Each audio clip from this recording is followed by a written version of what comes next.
Hey, everybody. So, one of the things I want to do this year is highlight for you a couple of things that I am seeing work with clients that I do work with because we can all learn from each other's example.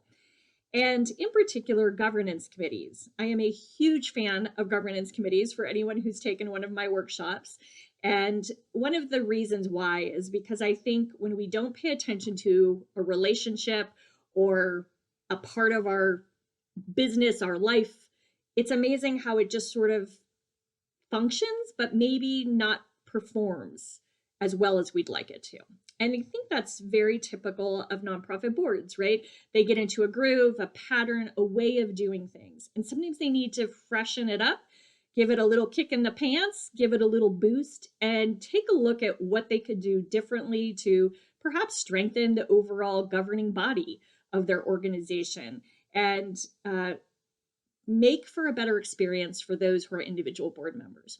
So, with that said, I've had two nonprofits in particular that I've worked very closely with their governance committees, guiding and consulting them over the last couple of years. And even during COVID, this has managed to happen, right? We've done a lot of this by Zoom, as everyone can relate. And during this work, I have watched these boards and these committees do a lot of hard work, have a lot of really healthy, important conversations, and take their boards from kind of just business as usual to having some new light and energy and breath underneath them, which is really exciting to witness from a bystander, someone who's not a part of it and is just truly helping facilitate and guide the process. And I want to share one case study of an organization that before they had set up their governance committee, they were like many boards, like I said, just doing things as usual. I think they got into a pattern where they were never quite ready for a new board officer because they had never planned ahead. So when it was time, someone departed the board or someone, moved or whatever the case was, and they left the board. Because they also didn't have board term limits, but their board officers would leave. They wouldn't be prepared for who could fill that empty seat. So that was one problem that they faced. They also faced the pattern, because they didn't have term limits, of boards, of like board members becoming very cliquish and tight. People who had spent, years on this board, 15, 20 years serving on a nonprofit board, and not always being as welcoming and warm to those who came in to join the board. So that's never good, as we know. We want open arms, we want new energy, new ideas, and all of the good stuff that comes with having a diverse board. So that was kind of where they were. And they went through several steps over the past 18 months, from starting with looking at their bylaws and really exploring. This was a several month session, which probably sounds painful to anybody listening to this, because bylaws are usually not top of everyone's favorite fun to-do list.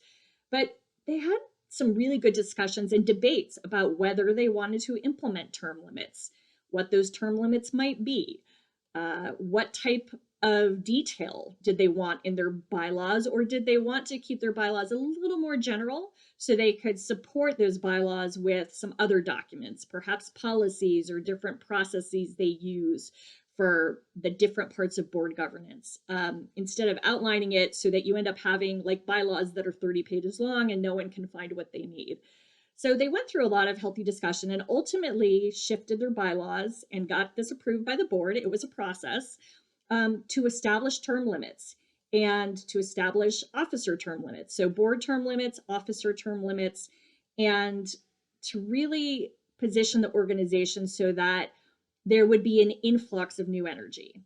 And along with that, they also started to look at things like committee structure. Did they need the committees they always had? Or were those, again, just sort of placeholders that were just functioning, but really with no purpose, no goal, no accomplishments at the end of the day?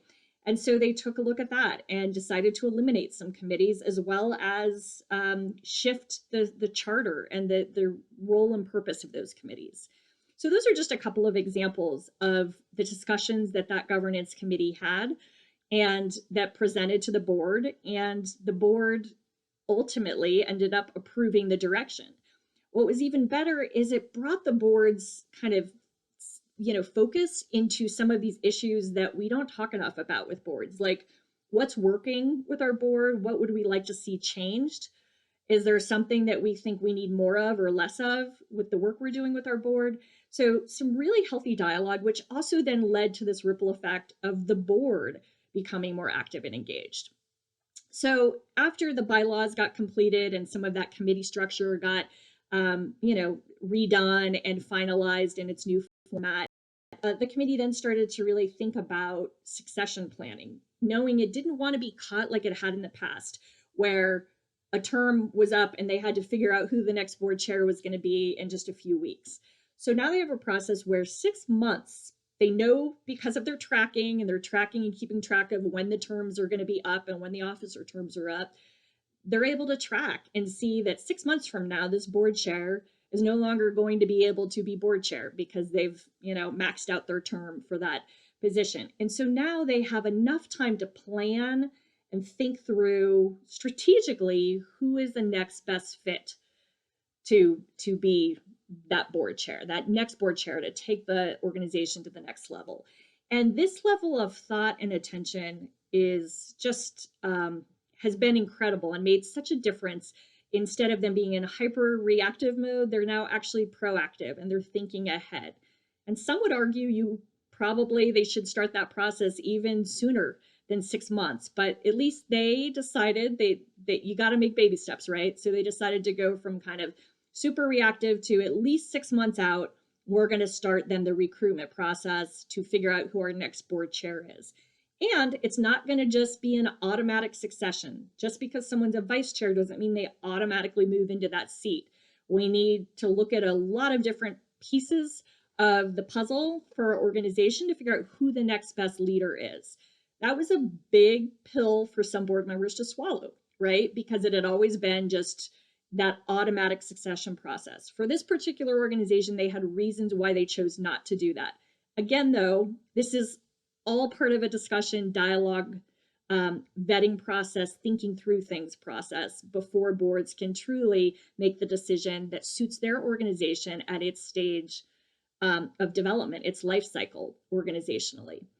And so they've done that. They have now looked at board recruitment and how do they recruit board members so that it complements staff strengths and skills, board strengths and skills, and then brings in the skills, connections, diversity needed to move the organization where it's trying to go long term. So there's where your strategic plan is golden, because they know they need certain things to make that happen. And those they don't already have within their organization via staff or board, they need to actively seek.